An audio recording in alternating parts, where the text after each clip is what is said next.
Oke, selamat pagi. Selamat pagi. Ketemu lagi di acara ngoprek, ngobrol perkembangan antar benua ini. Saya di Amerika dan teman-teman kita ada di Bandung dan kota-kota lainnya.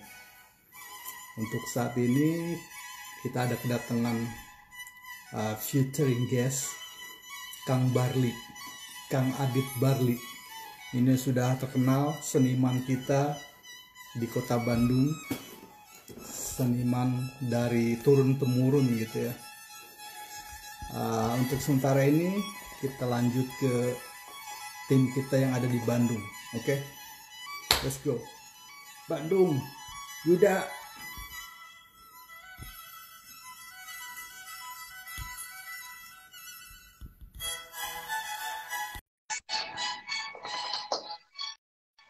Ngopi dulu.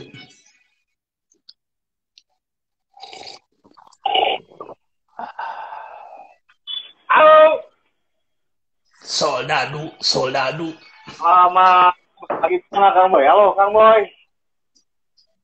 Halo, gambar nggak keluar, Selamat pagi. kunaon Kang Boy tak, gambar ya? muter-muter aja, gambarnya belum keluar. Oke. Udah keluar ya gambar ya? Keluar ya? Oke. Iya, di California sekarang jam 5.35. Gila, pagi-pagi. Di Indonesia jam 7 ya, jam 7.30-an ya. Topik pembicaraan sekarang itu motorcycles, art, dan kultur. Kita ngobrol mengalur ngidul aja sih. Yang mana aja kita bahas, terpenting kita ada pembahasan yang intinya itu berkecimpung di motorcycle, art, dan kultur macam-macam. Kultur itu dibagi-bagi beberapa aspek ya. Ada kultur musik, ada kultur motorcycle, banyak. Oke, kita gabung lagi ke Bandung. Bro Yuda, Denny, dan Arke.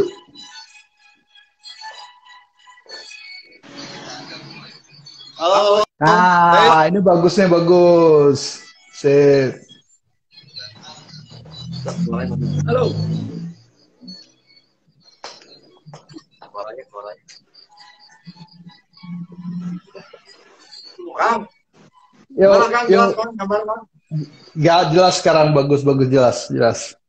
Bagus. Selamat pagi yang Kang, ada ya? di sana Kang Boyke. Selamat pagi, selamat malam. Buat ada di Bandung. Kembali lagi saya Arke, ada juga Dedi. Udah. Kita sambil ngobrol di sini, santai aja ngobrol, dan kita juga ada Santai. tema tersendiri. Apa temanya hari ini Kang? Temanya hari ini adalah kita pakai baju ini. Oh ya. Weh, bajunya bagus juga tuh. Ijo-ijo gitu. And Army. Dua kombinasi yang benar-benar sebenarnya ada kolaborasi bertolak belakang tapi masih nyambung. Army and Nyambung, Art. Gitu. Oke, seperti yang teman-teman lihat, ya, kita pakai baju ini Army. Walaupun 17 udah lewat ya. Iya, udah lewat ini. 17-an lewat. Tapi tetap membara, semangat, merdeka. Iya. Tetap rock and roll, pokoknya rock and roll. Rock and roll. Iya nih. Kebetulan nih Kang, kita nih ini ada produk keren di Bandung dari Soldadu. Yes. Oh iya, pernah dengar. Ini contoh kaosnya nih Kang. Nah, ini Soldadu Indonesia. Weh. Ini bonus kemarin, uangnya. Ya. Itu tuh apa gantungan tinggi. Nah, kalau beli kita dapat kayak gini nih Kang. Bonusnya nih. Weh, asik. Gue yang nggak kalah ini dong. Tuh, jelasin mereka soldado ya. Tapi bukan hanya itu aja, tapi produk ini asli produk local produk. Ya. Bahannya benar-benar enak banget. Kaosnya juga benar-benar kalau dipanas itu dia nyerap keringat, kalaupun kena udara dingin, yang kaos yang dipakai sama Kang Deddy sama Kak Yuda itu, jadi nggak ngeluar apa kalau kita pakai kaosnya nggak nyeplak gitu loh. Benar-benar enak. Terus kalaupun dingin juga nggak ngerebes. Ini benar-benar enak banget. Support lokal. Nah, itu penting. Support lokal. Made in Indonesia, Bandung. Wah, top. Mantap. Terima kasih, Soldadu. Memotoran. Ya. Mejanya, Kang. Tebal banget bahannya, Kang.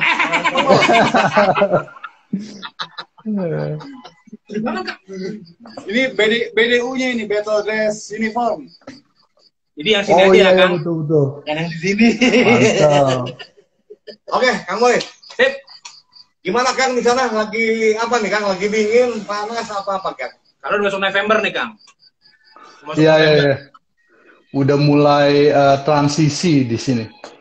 Transisi ke fall season. Itu fall season bisa umumnya tuh salju, tapi di Sacramento di ibu kota California tidak salju, tapi 1 jam dari Sacramento itu Lake Tahoe udah salju di atas di sana. Udah salju Kang? Tapi sekarang belum, mungkin beberapa minggu lagi. Tapi udah transisi sekarang. Oh, di sini masih harusnya berat tuh hujan, Kang, tapi belum. Oke. Masih haridang, mendung. Iya. Ini panas nih Kang, kita di Bandung kan. Oh, udah panas ya? Anget ya? Terus kumaha Kang? Di Los Angeles COVID semakin landai apa semakin landai? Sekarang kita di sini landai, menurun. Alhamdulillah. Bioskop udah buka, tapi dibatasi. Pengunjungnya dibatasi. Restoran juga beberapa juga udah ada yang buka, tapi masih dibatasi. Masker sama sanitizer semua itu selalu ya, itu penting, itu harus ada, mandatory, harus ada. Gitu. Di Bandung gimana perkembangannya? Di sini banyak demo. Ya, demo bener ya, kemarin denger-denger, aduh. Jadi lagi kondisi begini, demo di mana-mana Kang Boy. Itu yang kita takut. Ya. Penyebaran COVID yang tadinya kita udah di rumah lah nahan diri. Ternyata ya kemarin kejadian demo ada ratusan orang. Waduh, nggak tahu deh Kang. Ya dari sisi bisnis juga turun sih Kang, dari sisi pariwisata juga turun lagi, jadi ya okupansi hotel ya terutama naik lagi akan. Ya mudah-mudahan kondusif gitu ya, demonya itu kondusif, jadi nggak banyak yang macem-macem ya, kayak kejahatan atau anarkis gitu. Demo boleh, tapi jangan anarkis banget gitu. Ya, itu yang kita harapkan buat semuanya. Jangan sampai anarkis. Demo masak. Demo masak lebih enak. Nah, itu dia tuh. Demo masak, demo motoran, itu asik tuh. Perut kenyang, happy kalau masak ya. Kita undang Kang Adit. Iya. Kang Adit ya, sekarang yang mau datang Kang Adit Barli. Tolong ceritain dong itu apa seputar dia. Garis besarnya kan pasti teman-teman juga baik yang belum tahu. Ini Kang Adit Barli itu siapa? Tolong garis besarnya gimana dong? Jadi Kang Adit ini dia adalah seorang seniman Kang Boy. Seniman ya seniman. Itu dari seorang seniman besar Bali. Dan Kang Adit ini juga seorang bikers. Ya, betul tuh. Ya, seorang bikers, seniman. Dan yang menarik ini, Kang Adit ini dia seorang pemerhati sosial.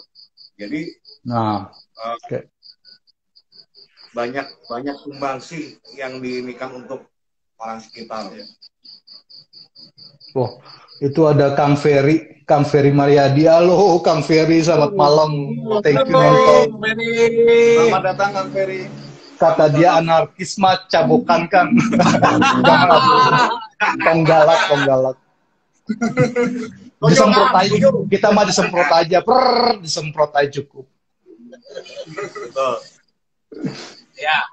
Tuh, jadi nanti Kang Boy kita gali sama Kang Adit. Ini banyak misi-misi Kang Adit ini untuk generasi penerus.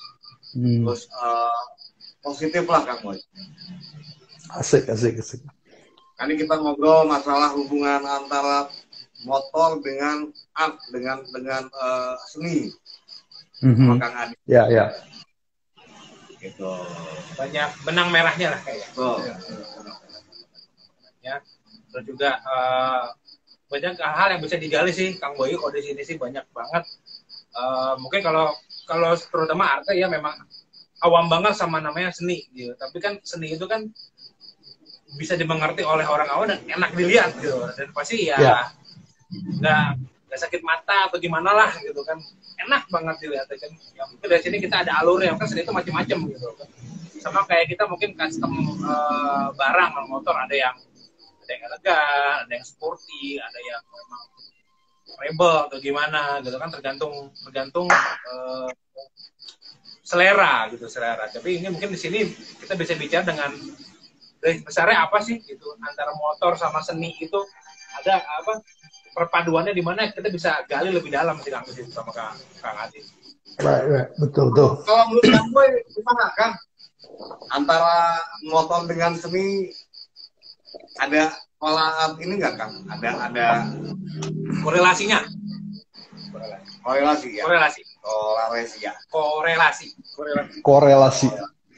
Menurut aku sih ada dua ini. Ada dua. Pertama kalau dilihat dari motorcycle ya, terutama Harley Davidson ya. Pertama itu sisi pabrikan atau cetakannya. Dari sisi pabrik dan cetakannya itu tetap ada seninya itu di bidang warna dan seni di bidang elegan dari motorcycle itu sendiri. Itu ya, terutama sih warna. Kalau dilihat dari sisi pabrikan, gitu kan. Kalau sisi dari yang lainnya itu adalah kostum itu atau kultur. Nah, kultur itu macam-macam itu. Kita bahas bakal macam-macam. Kultur itu bisa dibagi, bisa di artnya, bisa di sisi sosialnya, bisa sisi peradabannya. Sebab itu kultur harus berkesinambungan dia, bukan saat ini aja itu kultur. Kalau kultur itu akan membawa ke efek ke depannya, ke generasi-generasi berikutnya. Maksudnya yang aku ambil contoh itu adalah kultur chopper gitu ya. Chopper itu lahir di Amerika di era tahun 70-an, 60, 70. Nah, kultur itu bisa di bidang motorcycle dan artnya di motorcycle itunya panjang gitu kan ya, fork depannya panjang, itu art, itu seninya udah gitu, stangnya dibengkokin, stangnya dipanjangin, nah itu udah seni banget, termasuk kulturnya dia juga gitu, sampai sekarang ke bawah-bawah. Nah itu kultur yang menarik gitu. Kang Boy, kebetulan kan Kang Boy ini sekarang di dalam lingkaran Harley Davidson manufacturing-nya Kang Boy ya? Ya. Itu dalam pembuatan Harley-nya itu melibatkan orang-orang seni nggak tuh Kang? Misal untuk pembuatan animal, ada. Misalnya melibatkan Kang ya? Ada melibatkan sangat. Itu melibatkannya di awal ya, seperti produk yang terbaru gitu biasanya. Apalagi produk CVO-nya, CVO itu setiap tahun ada, dan apalagi 5 tahun sekali itu ada anniversary model, itu pasti melibatkan orang art, dan ya terutama art ya, pertama itu ya warna, setiap anniversary itu warnanya selalu beda, Oh iya, dan iya. beberapa aksesorisnya yang buat mempercantik motorcycle-nya itu di sisi pabrikan ya. Memang kaku, kalau di sisi pabrikan itu kaku, begitu aja. Tapi kalau udah keluar dari pabrik, nah itu liar. Yang aku bilang tadi, kultur motorcycle-nya. Dari bobber, chopper, sampai yang dan lain-lain lah ya. Itu luas. Karena udah bukan bukan satu cakupan di motorcycle pabrikan itu. Udah di luar. Persepsi orang beda-beda, art orang beda-beda gitu kan. Gitu. Oke, kita bacain dulu ya Kang ya yang udah Bacain yang masuk sip. Kita bacain dulu yang sudah mampir. Awal ada Bang Bastia 15 sama Siksi Industri 2019. Selamat datang. Ada Muhammad Davi Amar. Halo. Selamat bergabung. Selamat bergabung. Ada Bu Dia Hussein. Ini Bu Dia kok nggak kesini ya Bu Dia? Pelanggaran Bu Dia. Pelanggaran. Ada Om Johnson Junior. Selamat datang Om Johnson. Ada Om Enjin. Halo, Om Jin. Hey, Om Jin. Om Enjin bilang, ini kok laki semua ya katanya?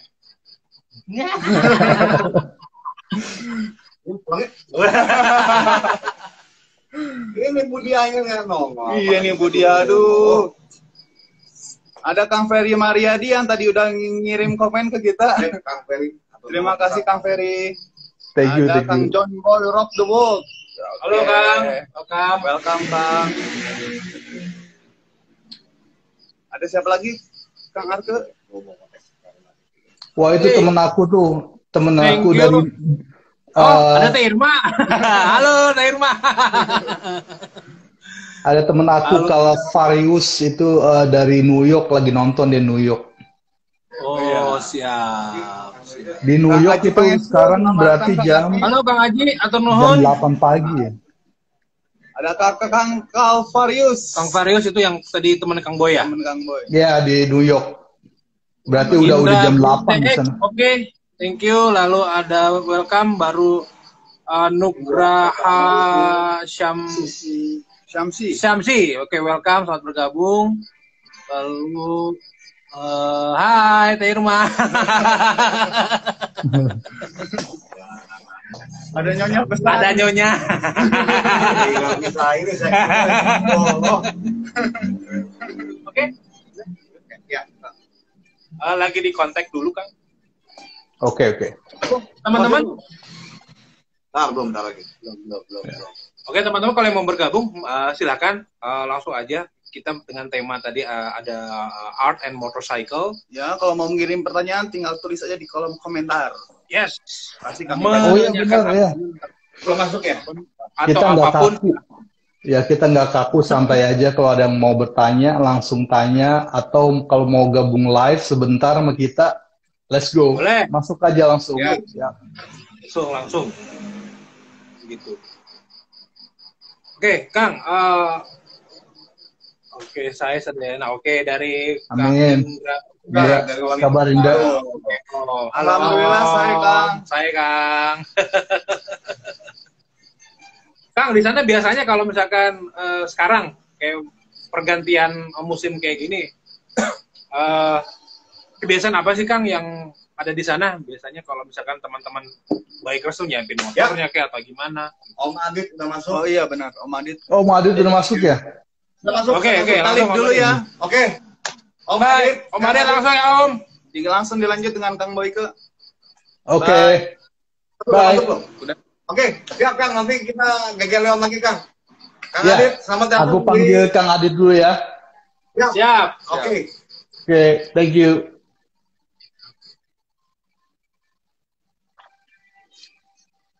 Oke, kita panggil Kang Adit. Mana Kang Adit?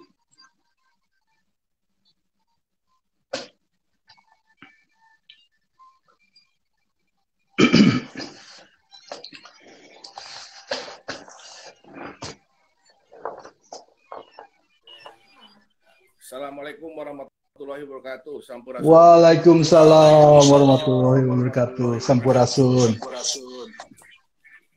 Kumaha damang Kang? Damang alhamdulillah kumaha sawalerna Mang Boy di Amerika sehat selalu ya. Alhamdulillah kita sehat. Jelas suaraku ya? Wah jelas sekali merdu. Amin. Siap. Kumaha damang Kang? Alhamdulillah begini saja. Bagaimana kabarnya di sana? Apa yang sedang lagi hits di sana? Lagi hit di sini apa ya? Nggak ada sih. COVID masih ada. Masih ada ya. Luar biasa sekali tema yang diangkat hari ini tentang motorcycle, art and culture. Waduh luar biasa. Ini berat banget nih kalau kita bicara itu. Panjang, emang bakal panjang. Yang penting kita yang bikin relax aja kita. Relax. Asik. Iya. Gimana Kang?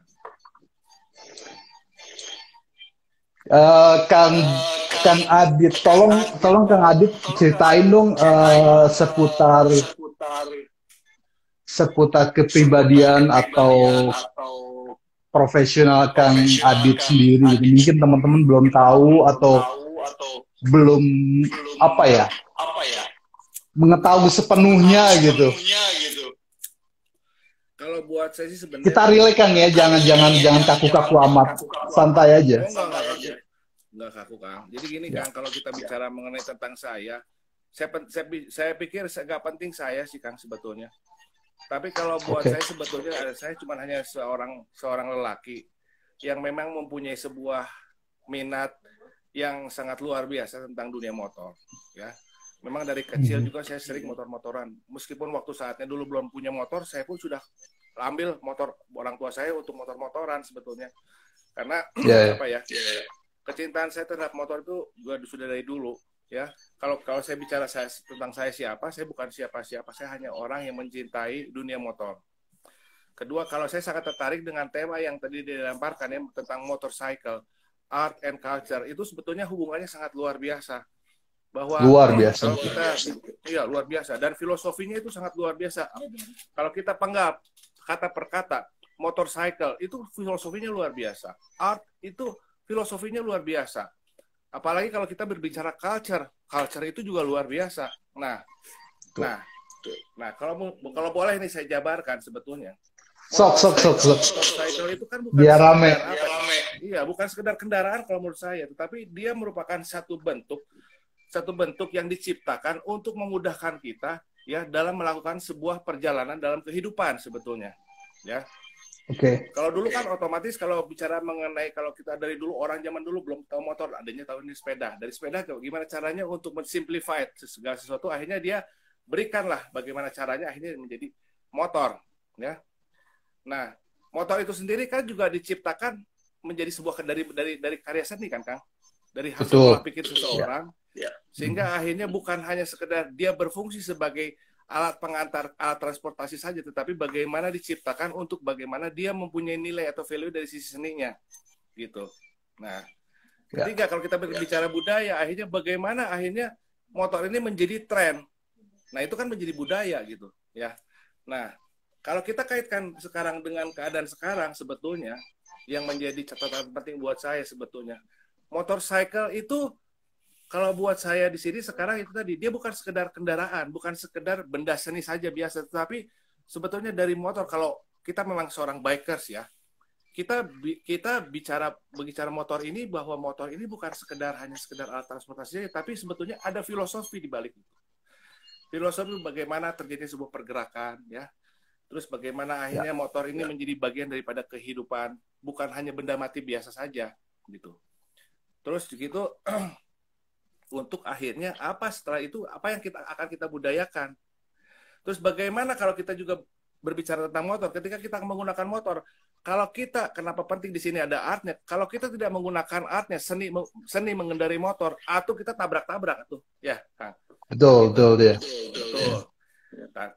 Jadi kita bukan hanya berbicara seni, sekarang bagaimana seni cara menggunakan motor dengan motor yang baik, bagaimana akhirnya berkendaraan yang baik, di sana kita ada etika berkendara. Tapi apa yang sekarang kita sebagai bikers itu apa yang akan kita budayakan, gitu loh, ya. Jadi kita bukan berbicara bahwa apa ya, budaya motoris itu seperti ini, budaya motoris itu identik dengan kekerasan. Kalau buat saya udah nggak zaman. Tapi kalau justru buat sekarang ini, apalagi dengan kondisi sekarang, justru yang harus kita budayakan dengan jiwa bikers tadi untuk bagaimana membangun nilai-nilai persaudaraan tadi. Terus seperti kayak begitu. Jadi bagaimana di dalam apa yang kita budayakan ataupun gerakan-gerakan para bikers tadi, diharapkan juga sebetulnya dengan adanya wadah-wadah bikers pada saat sekarang, diharapkan ini kan untuk betul-betul menjadi fasilitator terjadinya sebuah nilai-nilai persaudaraan yang betul-betul nilai persaudaraan lahir dan batinnya. Bukan berbicara pada persaudaraan itu pada saat senangnya saja gitu ya. Terus bagaimana menciptakan juga produk-produk yang lain yang bisa dirasakan manfaatnya orang-orang yang di luar daripada orang yang bukan bikers gitu. Ya itu yang harus dibudayakan. Tapi justru kan sekarang yang terjadi itu adalah apa? Produk pendidikan yang akhirnya menerjemahkan nilai-nilai yang luar biasa tadi dari seni dan motor tadi, akhirnya kok menjadikan kita paling-paling gitu. Budaya terjadi yang paling-paling, paling hebat, paling keren, paling gaya gitu kan. Paling banyak masanya dan sebagainya. Sehingga akhirnya itu terjadi perpecahan. Justru yang saya harapkan justru sebetulnya pada saat sekarang, dengan kita lebih memahami sebetulnya filosofi motor tadi, bahwa di dalam motor pun juga kan di situ kan ada unsur-unsur yang berbeda, ada bensin, ada angin, ada oli. Kalau kita bicara itu 3 unsur tadi, itu 3 unsur yang berbeda. Tetapi ketika unsur ini disatukan dan diselaraskan, itu kan menjadi tenaga. Kebayang nggak kalau motor aja ada satu yang nggak seimbang? Betul. Itu belum ada orang yang mengerti ke situ ya. Beberapa aspek dari motorcycle itu bisa berkesinambungan menjadi suatu pedoman. Itu bagus. Ya, jadi kalau bicara sorry ya, kalau saya bicara di kacamata seorang bikers saja ya, bahwa sebetulnya kita jangan mengatakan kita bikers kalau kita belum tidak paham tentang 3 unsur tadi sebetulnya. 3 unsur yang menjadikan sebetulnya itu adalah tahapan dalam kehidupan sebetulnya, acuan kehidupan, dan bisa menjadi acuan kehidupan. Bagaimana sebetulnya ketika kita tahu, kita memahami, dan kita hanya bisa menerima perbedaan yang dikatakan dengan bijak tadi, ya, dan akhirnya bisa bersatu dalam perbedaan, itu akan membangun nilai manfaat, dan ini akan menjadi budaya yang hebat, gitu kan. Bukan budaya, kan kalau kita bicara pada saat sekarang, budaya apa, budaya seperti apa? Budaya yang sekarang ini yang terjadi ini akibat dari pemahaman yang tadi, apakah bisa menjadikan sesuatu yang menjadikan nilai manfaat atau tidak? Apakah akan menjadikan sesuatu yang benar-benar dikatakan NKRI harga mati? Tidak. Itu kan tidak terlihat sekarang. Nah, saya tidak merasa paling benar sih sebetulnya. Cuman mungkin pada saat sekarang ini bisa menjadi sebuah alternatif pandangan bersama lah tentang apa sih yang sedang terjadi sekarang. Gitu kalau kita bicara dari konteks bikers itu sendiri ya. Jadi itu mungkin Kang sementara ini. Betul. Dari tanggapan Kang Adit tadi itu banyak benarnya. Memang kita perlu berkomunikasi. Itu pertama ya. Kita harus komunikasi apa arti ini, dan juga teman-teman atau masyarakat di luar akan mengerti fungsi atau prinsip dari biker atau motorcycle ini gitu. Ya, jadi kalau saya pikir juga kan balik lagi kepada filosofi kehidupan ya, bahwa hidup itu adalah keseimbangan sebetulnya. Kenapa ada yin dan yang? Balancing, keseimbangan betul. Dan sebagainya. Saya pikir juga seorang yang menciptakan motor tadi, kalau dia tidak punya prinsip balancing tadi, sebetulnya dia akan sulit untuk menciptakan sebuah motor yang memang itu yang punya sesuai dengan harapan ya. Ya itu tadi contohnya bagaimana kalau kita sekarang kalau kita lagi ngoprek aja, saya waktu itu ngoprek motor Evo ya. Gimana caranya untuk ngepasin itu yang namanya antara angin, karburatornya, air and fuel, ya betul. Nah seperti itu. Itu juga kan pakai rasa ya. Dan kedua, bagaimana juga kalau kita berbicara, karena kita pilih lagi, kalau kita berbicara dari motor itu sendiri, bahwa motor itu bukan hanya sekedar benda mati, tapi kalau buat saya sebetulnya, itu menganggap bahwa dia itu punya nyawa, punya energi. Karena raw materialnya didasari oleh alam. Karena kejadian begini Kang, waktu itu perjalanan saya, waktu itu lagi, sedang ada satu perjalanan touring ya, biasanya itu motor tuh saya ajak ngobrol. Oke. Saya ini ya, waktu ada tarikan panjang, tiba-tiba pada saat saya mau mau apa ya, mau nyusul satu bis nih, ada berapa bis nih saya susul, tiba-tiba di depan ada tikungan tajam.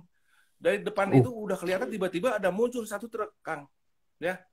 Itu nggak tahu kenapa ya, tiba-tiba motor itu saya itu nempel ke badan bis. Itu sampai seperti itu.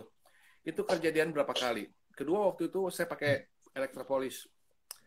Elektropolis itu baru ganti karbu saya. Ya, baru ganti karbu. Saya pada saat itu nggak bisa ngukur kapasitas tangki saya tuh. Suatu saat itu saya mati tuh, tiba-tiba habis bensin. Karena mungkin sering diajak ngobrol, ya. Ini saya bukan kita bicara mengenai hal-hal yang di luar daripada logika ya, tetapi betul-betul ini terjadi gitu, ya. Ketika saya ajak ngobrol, wahai motorku, saya kasih nama pada itu motorku. Wahai Kasep, antar saya deh sebentar lagi nyampe kepada pom bensin. Itu tiba-tiba nyala, Kang. Tapi yang luar biasa pada saat itu, waktu itu kan saya bergabung dalam satu klub yang besar ya. Ngelihat saya habis bensin, terus aja semua orang teman-teman itu pada lewat. Nah, itu dia tuh. Saya bilang, ya kan, waduh kok begini ya, saya bilang. Mungkin saya pikir kenapa, cuman kan kalau misalkan kalau kita berbicara 20 tahun ke belakang, kalau kita biasanya kalau misalkan ada satu berhenti, pasti ada apa nih kan? Iya, apalagi suatu klub ya, suatu klub atau perkumpulan itu pasti ada tenggang rasa, ada yang berhenti pasti tanya gitu kan. Iya, mereka malah takut ketinggalan rider, kan lucu ya. Biar aja nih yang mogok di jalan sendiri, kan ada mobil di belakang, nah kan begitu. Tapi itu yang luar biasa kalau pada saat itu bahwa ketika saya mencoba untuk berkomunikasi dan akhirnya tiba-tiba motor itu hidup dan itu berhenti pas depan pom bensin, Kang. Wow. Setelah itu, jadi that's a good story. Bagus ceritanya. Jadi makanya saya bilang, saya dulu punya sponsor, satu lagi saya punya sponsor tahun 72. Itu sama yang lain nggak mau dipegang, maunya mas apa ya? Itu karena sering diajak ngobrol tadi. Makanya saya bilang kalau kita berbicara dari motorcycle sendiri, jadi kadang-kadang kan orang sekarang itu menganggap dia cuma hanya kuda besi biasa.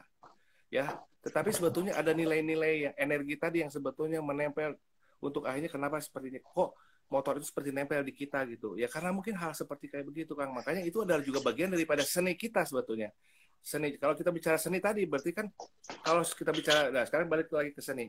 Seni itu kan bukan kotaknya, bukan bahwa kita berbicara tentang lukisan, bukan bicara tentang lagu, bukan bicara banyak luas. Tapi seni itu kan sebetulnya how to act in life ya.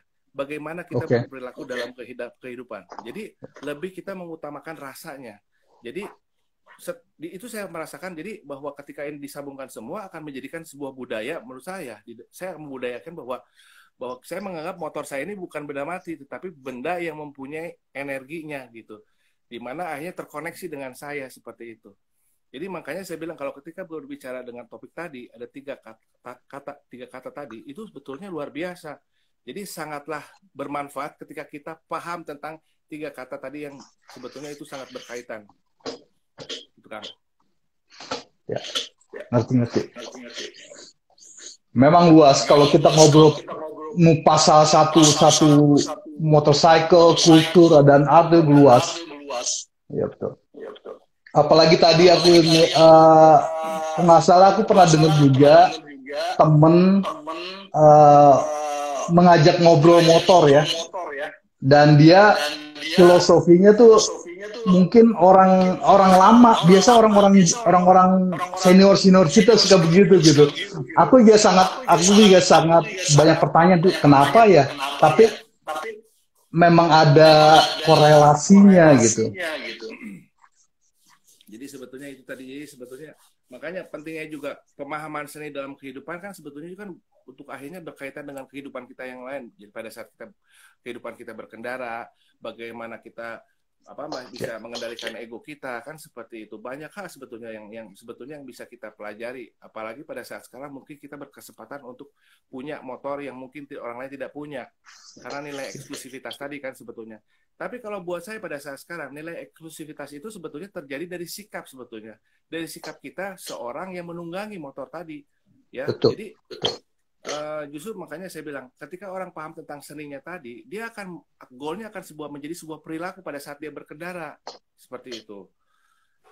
ya Kang ya. Jadi yang saya harapkan sih sebetulnya bagaimana kita membudayakan sikap-sikap tadi di konteks kita para penyuka atau para pehobi motor seperti itu kan. Ya. Ini harus komunikasinya bagus banget ini. Jadi kalau bisa Kang Adit dan beberapa teman selalu ada pembicaraan seperti ini di komunitas. Dan komunitas motor itu memang kompleks ya. Dan aku sering dengar itu memang ada tidak keseimbangan antara biker dan masyarakat sekitar gitu.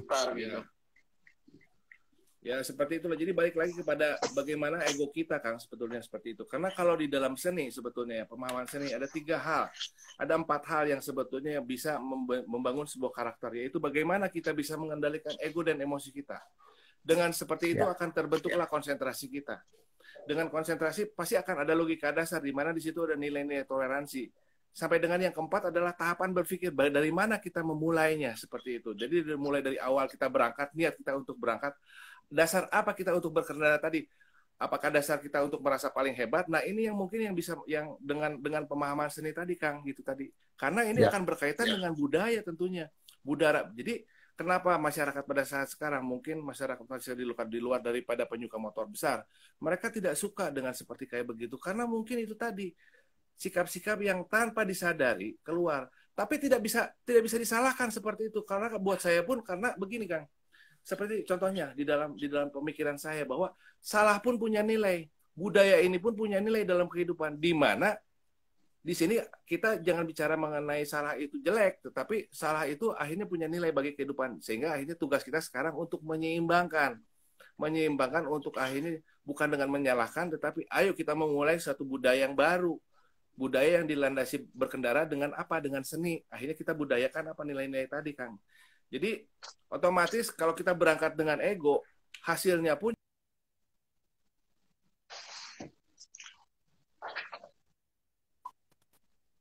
betul. Jadi terus konteks gini loh, yang mungkin kurang kalau di dalam pemahaman saya di dalam konteks ini kan banyak yang bicara kita satu rasa. Kalau buat saya di sini yang namanya rasa itu luas, Kang, ya. Luas. Tapi bagaimana kita menyatukan rasa sebetulnya? Karena gini, kalau konteksnya, kalau rasa aja. Saya sama Om Boy juga. Mungkin kita sama-sama suka makanan yang asin.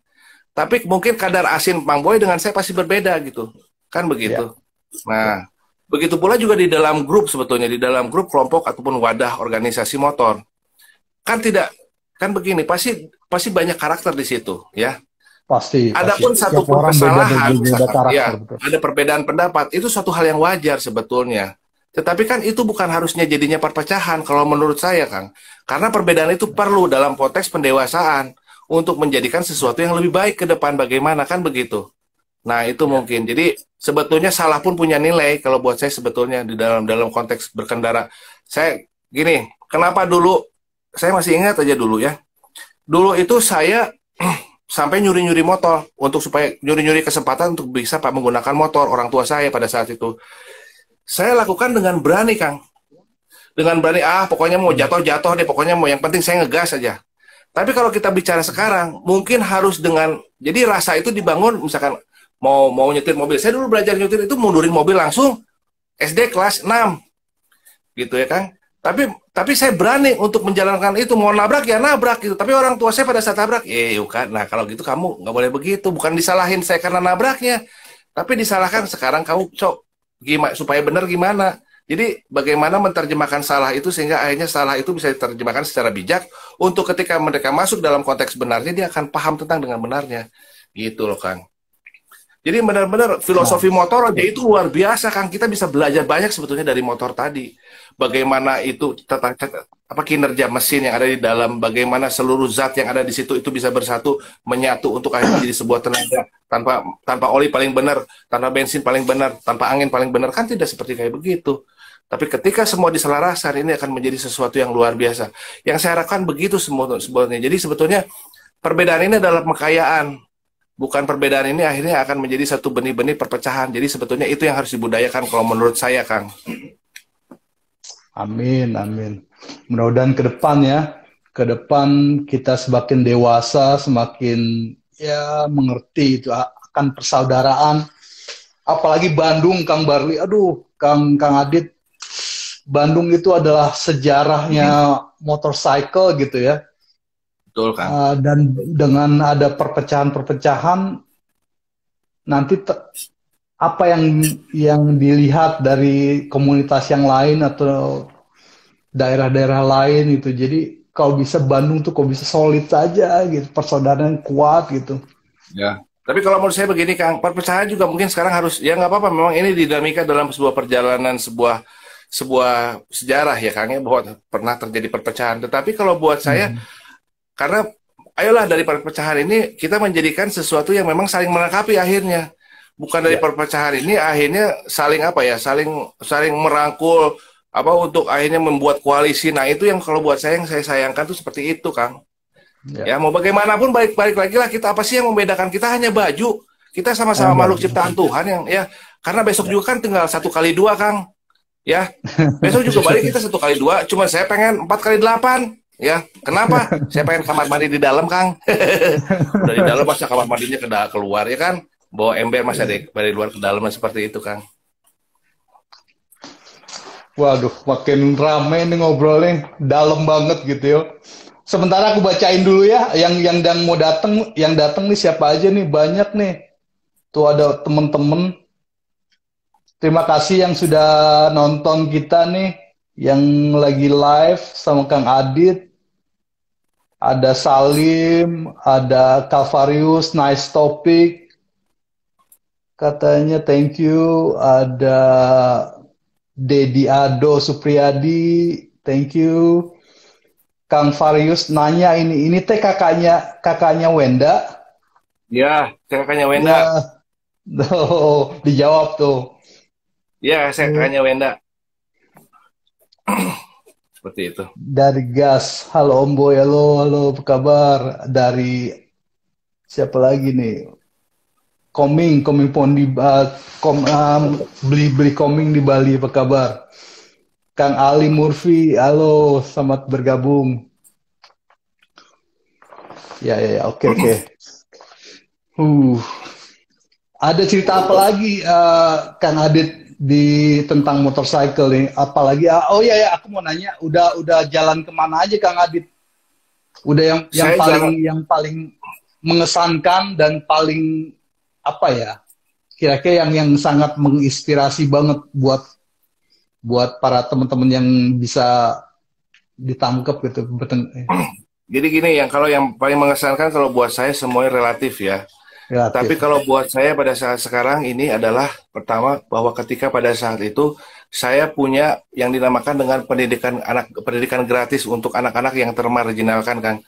Jadi ketika waktu itu saya bawa motor Harley saya ke salah satu daerah yang termarginalkan di daerah pinggiran gitu. Bagaimana akhirnya motor tadi bisa menginspirasi sebuah perubahan cara berpikir pola-pola anak-anak jalanan pada saat itu, Kang. Jadi begini bahwa waktu itu kan tidak terbayangkan sebuah motor Harley masuk ke daerah Bronx, Kang. Gitu. Dengan sebuah niat apa, Kang? Karena orang berpikir wah bakal dipretelin, bakal kayak gimana. Kalau buat saya pada saat itu dengan satu niat apa, bahwa saya ingin melakukan sesuatu perubahan. Bukan perubahan lah. Kalau buat saya perubahan tidak mungkin ya, tetapi minimal penyeimbangan. Karena waktu itu saya melihat ketika saya riding, taruhlah kita nggak usah jauh-jauh, kita kemana, kalau paling jauh juga saya kan pernah ke titik nol. Hanya pada saat itu saya bilang, ketika saya jalan-jalan di kota Bandung, kok banyak anak-anak pinggiran gitu ya. Saya tanya kemana, salah satunya di belakang Pasar Andir, Kang. Di belakang Pasar Andir. Saya bawa masuk motor saya ke sana ya. Itu daerahnya kumuh banget gitu, Kang. Nggak kebayang, wah motornya kan, wah pasti berisik. Belum apa-apa udah diteriakin ya. Tapi pas saya berhenti di situ, saya turun, saya buka di situ di bagasi saya, di saddlebag saya bawa kertas di situ. Saya ajak anak-anak untuk mendekat untuk ayo kita menggambarkan tentang motor ini. Siapa yang bisa menggambarkan motor ini, saya kasih permen seperti kayak begitu. Nah, disitulah mulai nilai-nilai tadi saya bangun di mereka, bahwa saya dulu berangkat dari orang yang mungkin miskin ya, orang yang mungkin juga sama seperti kalian. Saya bilang, saya tinggal di sebuah gang. Tapi kenapa saya bisa memiliki motor ini, saya bilang. Seperti itu. Ya, dan akhirnya pertama yang harus kalian ini adalah pertama kalian harus punya harga diri. Kedua, bagaimana akhirnya kalian itu bisa memfungsikan apapun yang Allah berikan kepada kamu yang sebagai kesempurnaan itu untuk bisa dijadikan sesuatu yang untuk bisa menghasilkan. Kedua, kerja keras seperti itu. Jadi sepertinya akhirnya itu yang tadinya mereka di jalan mereka ngemis, mereka jadi pengamen, akhirnya menjadi sebuah kegiatan yang sustain Kang sampai dengan sekarang, di mana mereka itu termotivasi untuk bagaimana menjadi entrepreneur gitu. Jangan kamu misalkan jangan kamu pernah putus asa dengan kamu tidak pernah masuk sekolah ataupun orang tua mukanya bagaimana. Tapi sekarang apa yang bisa kamu lakukan? Jadi diberdayakanlah mereka. Jadi semua itu tidak pernah ada yang mustahil kalau kamu meyakini itu, karena Allah sudah menjanjikan sebuah keajaiban. Bukan Allah menurunkan keajaiban untuk dirimu, tetapi bagaimana kamu meyakini dirimu sebagai makhluk ciptaan Allah yang paling sempurna untuk kamu menyempurnakan hidupmu, untuk menjemput apa yang disebut dengan apa menjadi cita-citamu. Saya bilang, hidup hanya sekali. Makanya itu akhirnya menjadi inspirasi saya untuk menjadi sebuah gerakan Bogalakon, Kang, di mana kita mungkin bukan siapa-siapa kita, tapi kita jangan juga cuma hanya cukup sebagai pelakon kehidupan, tetapi bangunlah terus nilai manfaat sehingga akhirnya masyarakat akan, nah itu tadi nilai manfaat tadi otomatis terbangun tentang diri kamu gitu kan. Nah ini berkembang Kang sampai dengan mantan-mantan narapidana dan sebagainya. Inspirasinya dari motor Kang. Ini motor kalau buat saya hanya dipajang hanya untuk touring-touring aja, kalau buat saya percuma, tetapi ya alhamdulillah ya bahwa ketika saya bawa ke Grassroot ternyata ini memotivasi mereka untuk menjadi Bogalakon Kang, untuk membangun nilai manfaat. Dia bilang saya mungkin hanya seorang pengemis, tetapi bagaimana pengemis yang punya nilai manfaat buat diri saya, buat masyarakat saya dan masyarakat saya, otomatis kan mereka terus akhirnya jadi tukang jualan beras, jadi tukang jualan pokoknya apapun untuk mencapai cita-cita tadi. Jadi saya bilang itu yang akhirnya saya katakan bahwa ketika saya mencoba untuk memahami itu apa tadi motorcycle, apa itu art, ya, apa itu culture, saya ingin membudayakan masyarakat yang jangan cuma begini, tetapi dari motor ini memberikan sebuah inspirasi untuk ayo kita maju. Saya juga orang yang nggak punya. Dulu saya untuk di SD aja Kang, untuk jajan aja cuma punya 10 perak. Tapi gimana caranya saya untuk punya barang bagus, punya bolpen bagus, kan seperti itu. Saya jualan dan sebagainya seperti kayak begitu. Makanya motor ini bukan hanya sekedar pajangan atau ngelewat-lewat ke sana ke sini dengan sirine dan sebagainya, enggak. Tapi kalau buat saya pada saat sekarang perjalanan yang paling luar biasa yang membuat saya itu meneteskan air mata ketika terjadi sebuah saya suka jadi nangis kan kalau kayak gini. Terjadi sebuah kesadaran di masyarakat Grassroot untuk ayo jadi Bogalakon lah sekarang malah. Ayolah jangan sampai dipandang sebelah mata kita mah kayak begitu. Tapi ya hidupnya itu tadi, hidup adalah proses. Tapi bagaimana mereka akhirnya akan paham tentang proses itu, karena tidak mungkin semata-mata sekarang jadi Harley seperti kayak begini. Seperti zaman sekarang, wah Harley udah macam-macam. Kalau dulu kan zaman WL kan seperti apa? Kita mau mindahin gigi aja susah. Kadang-kadang karena waktu dulu saya mabok gitu, mindahin gigi malah mau mencet rem malah mencek kopling jadi aja masuk sawah kan gitu. Nah, jadi kalau buat saya pada saat sekarang, ayolah bukan hanya kita berbicara bagaimana mengembangkan wadah kita, organisasi kita untuk terlihat bagaimana kita touring kemana, bukan itu, tapi bagaimana motor itu bisa menjadi manfaat buat kehidupan kita yang lain. Memberikan inspirasi bukan hanya kecemburuan. Nah seperti itu, itulah art, itulah culture, gitu loh, ya. Jadi jangan merasa kita paling hebat. Besok pagi juga kita bakal jadi mayat kok. Betul. Ya. Gitu ya. Jadi kalau buat saya pada saat sekarang, ayolah, bukan saya menyalahkan sekarang adanya perpecahan, tapi memang mungkin itu harus terjadi. Itulah proses kehidupan. Tidak menyalahkan itu karena memang itu harus terjadi. Tapi bagaimana sekarang perpecahan ini menjadi sebuah perpecahan yang bijak. Ya, gitu tadi. Biarlah semua hidupnya pilihan gitu, tapi jangan akhirnya saling berkoalisi atau mengkoalisikan sendiri untuk akhirnya menjadikan yang paling hebat, paling benar, paling kuat dan paling berpengaruh. Buat saya itu nggak ada lah. Gitu.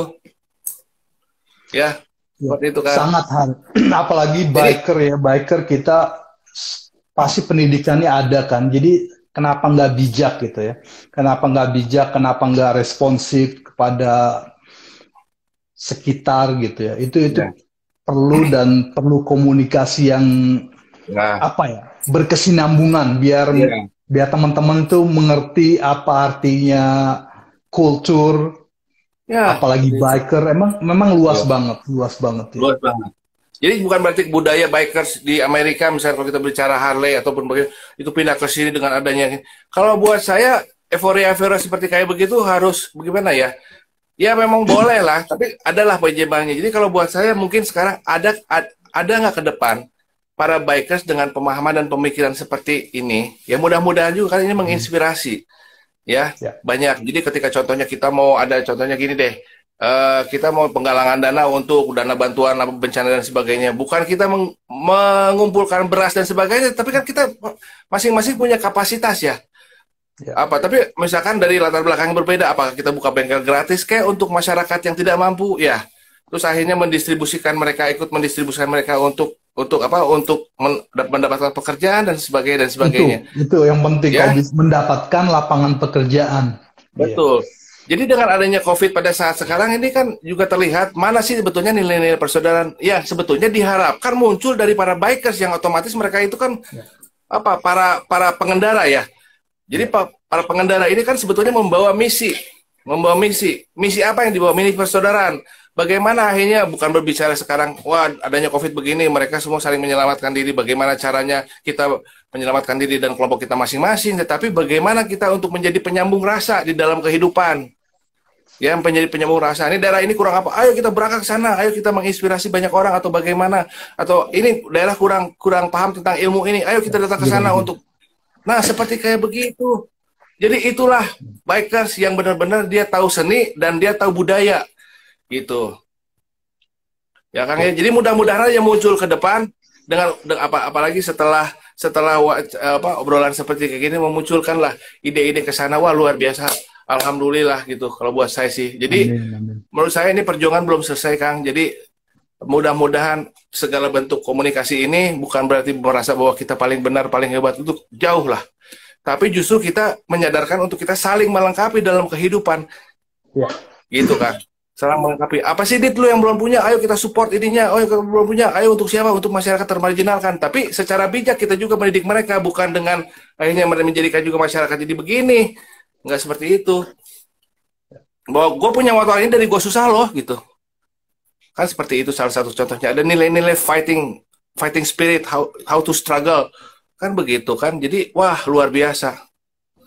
Jadi makna touring itu kan betul-betul kita wah dengan keyakinan kan segala macam. Kalau dulu kan masih sering orang tuh touring sendiri Kang. Dari mana ke mana. Ya. Tapi zaman sekarang kan waduh. Kalau dengan rombongan baru bisa touring, kalau mau touring. Gitu kan. Ada mobil storing baru mau touring gitu. Atau motornya dipakai storing dulu. Nah, tapi kan sebetulnya kan nilai-nilai perjalanan itu yang sebetulnya memberikan satu bentuk nilai sebetulnya. Journey. Nilai-nilai. Iya, journey touring itu kan itu sebetulnya journey. Bukan journey, suatu ya kan? apa kita mau touring, wah tepat waktu satu hari harus sampai di sana. Bukan destiny, kita harus journey. Betul. Kita ambilnya. Pengalamannya, perjalanannya kita harus nikmati. Penyambung rasa kan tadi kan penyambung rasa. Ketika melakukan journey tadi, apa sebetulnya nilai-nilai yang kita tanamkan di tempat kita datang tadi gitu kan? Sebetulnya begitu kan? Nah, jadi kembali lagi kepada diri kita sendiri pada saat sekarang. Kalau buat saya sebetulnya budayakanlah untuk mengendalikan ego dan emosi itu tadi sendiri. Sehingga akhirnya kita bisa dengan luas bisa melihat sebetulnya banyak sih sebetulnya manfaat apa yang bisa kita lakukan sebagai seorang bikers gitu. Bukan hanya kita berbicara motor dan kelompok, tetapi apa yang bisa kita lakukan untuk masyarakat sekitar di luar itu tadi kelompok itu tadi Kang. Wah, nggak putus-putus nih kalau kita ngobrol masalah ini. Thank you banget, bagus banget. Sambil ngopi kan? Ya, kita ngopi dulu nih. Nih ada Kang Ginggin nih, salah satu sesepuh outsiders. Assalamualaikum Kang Ginggin. Waalaikumsalam. Sesepuh outsider nih Kang Ginggin. Terima kasih datang. Itu juga ada Dwi Gareng itu performance di Jakarta. Dia mekanik senior di Jakarta. Gareng Performance. Thank you, selalu datang.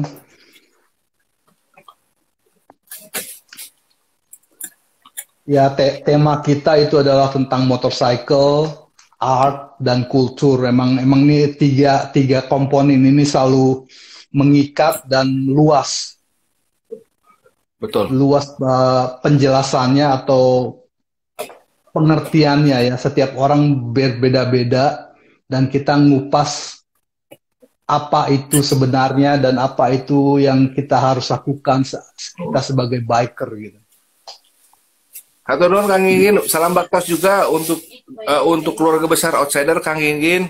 Alhamdulillah aya di dia ya. Dia salah satu pejuang kehidupan tuh Kang Gingin tuh Kang. Wah, boleh nanti next time kita ambil waktunya kita ngobrol-ngobrol bareng ke Gingin.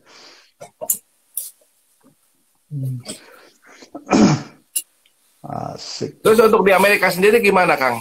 Untuk balik lagi ke Amerika sendiri ya, kalau kita bicara mengenai itu tadi ya, kan kalau kita bicara dengan seperti gerakan-gerakan motor, klub-klub motor ini kan banyak orang terinspirasi dari Amerika.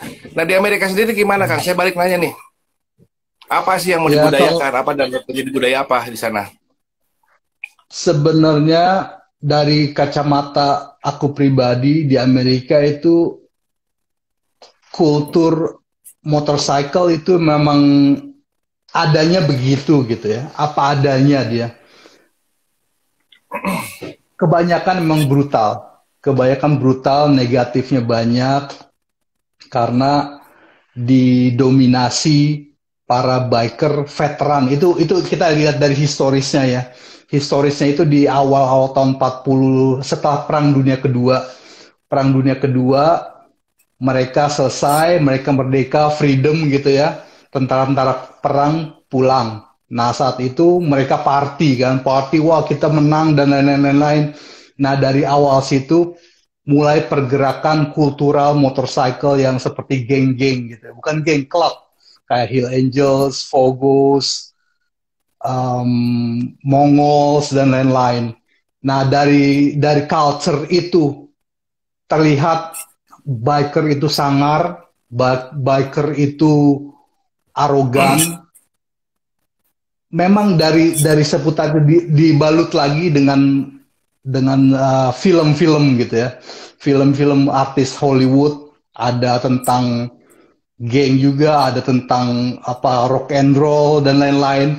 Nah, emang sudah terbungkus dari situ. Jadi kultural di Amerika, biker Amerika itu memang umumnya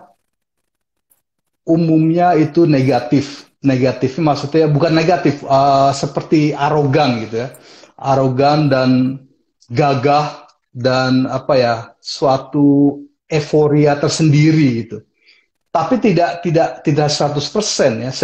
Tidak 100%. Ada klub-klub lain seperti yang utamanya itu Harley Owners Group. Dia tuh ada seperti charity, seperti mendukung kayak program-program sosial dan lain-lainnya itu ada. Tapi umumnya aku lihat mereka itu biker Harley Davidson itu punya kubu tersendiri, yaitu sudah kelihatannya enggak satu lagi ya.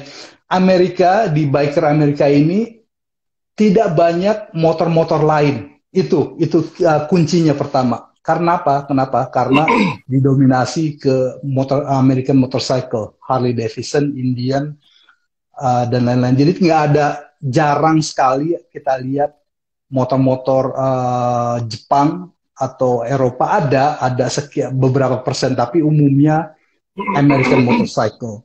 Jadi aku melihat dari kacamata American motorcycle. Begitu sih menurut aku. Iya Kang. Mungkin ada yang mau ditanggapi mungkin dari para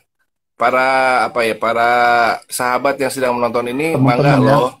Mungkin juga ada masukan juga, ataupun mungkin ada sesuatu yang kita nggak kaku. Kita harus mendengarkan teman-teman juga kalau mungkin ada pertanyaan atau dan lain.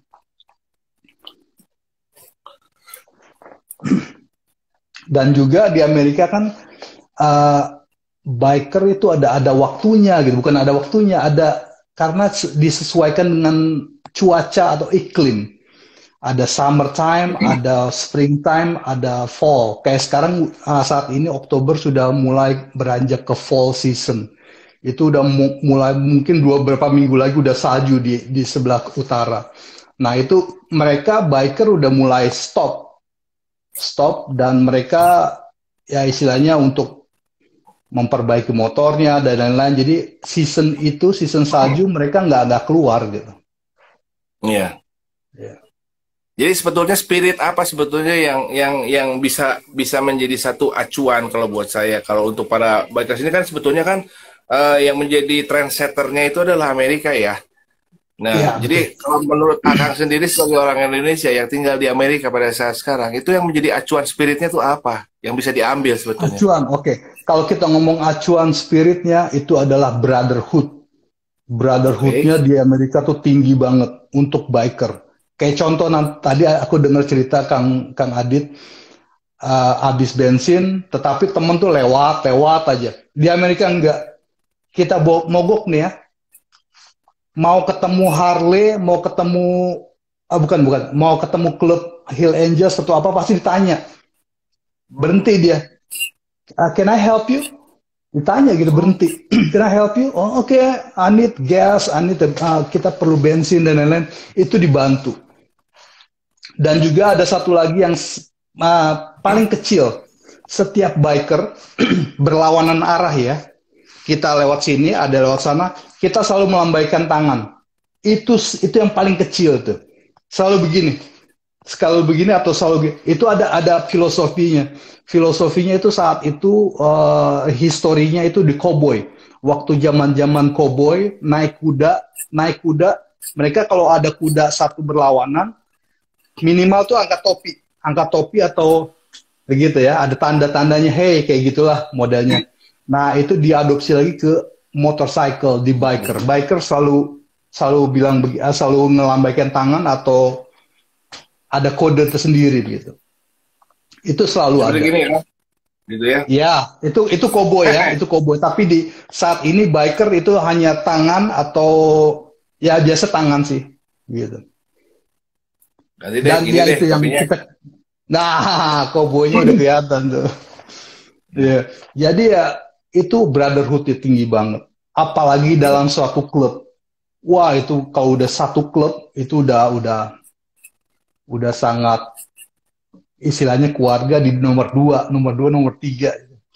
Ya. Jadi mungkin itu hal-hal atau spirit yang mungkin bisa jadi contoh ya sebetulnya ya. Jadi baik lagi ketika kita berbicara, kita sama-sama pengendara motor, kita sudah tidak melihat lagi dia dari mana gitu ya. Tetapi ya dia adalah saudara kita ya sebetulnya begitu ya.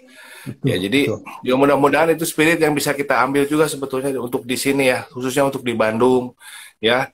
Ya jadi spirit kebersamaan, spirit real brotherhood itu seperti apa, dan bagaimanapun juga ya kita bagian daripada masyarakat yang bagaimanapun juga tidak ada sebetulnya eksklusivitas. Jadi eksklusivitas itu justru akan terbangun dengan sendirinya ketika kita melakukan satu bentuk saling dalam kehidupan seperti itu. Nah, satu lagi aku mau bahas tentang tadi Kang Adit bilang eksklusivitas. Di Amerika itu nggak ada eksklusivitas, apalagi di Harley Davidson. Harley Davidson umumnya di Amerika itu yang punya itu yang supir truk, petani, atau orang-orang dalam kebanyakan. Itu Harley Davidson. Jadi nggak ada eksklusivitas di Amerika ini, nggak ada. Jadi memang aku ngelihat dari sisi sosialnya memang beda. Di Amerika itu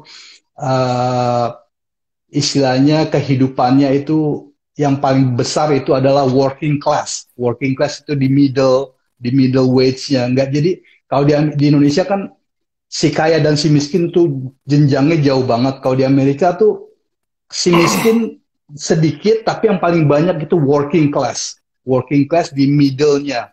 Orang kayanya ada, paling kaya kayak artis-artis itu ada. Jadi paling banyak itu di middle class. Nah, middle class ini, working class, itu yang kita sebut American Dream. American Dream itu orang yang udah punya kerjaan, orang yang udah punya rumah, orang yang udah punya mobil ya istilah Harley dan lain-lain. Jadi nggak ada eksklusivitas gitu ya sebagai Harley Davidson rider dan lain-lain, nggak ada di Amerika. Ya aku Ya, mau kan, menanggapi itu aja. ya. Jadi yang mudah-mudahan juga itu yang menjadikan sebuah acuan sikap ya. Jadi tidak bukan dari seberapa mahalnya motor yang kamu punya sebetulnya, tapi dari spirit-spirit yang memang terjadi berawal ketika kelompok-kelompok yang terjadi di Amerika ini ada gitu.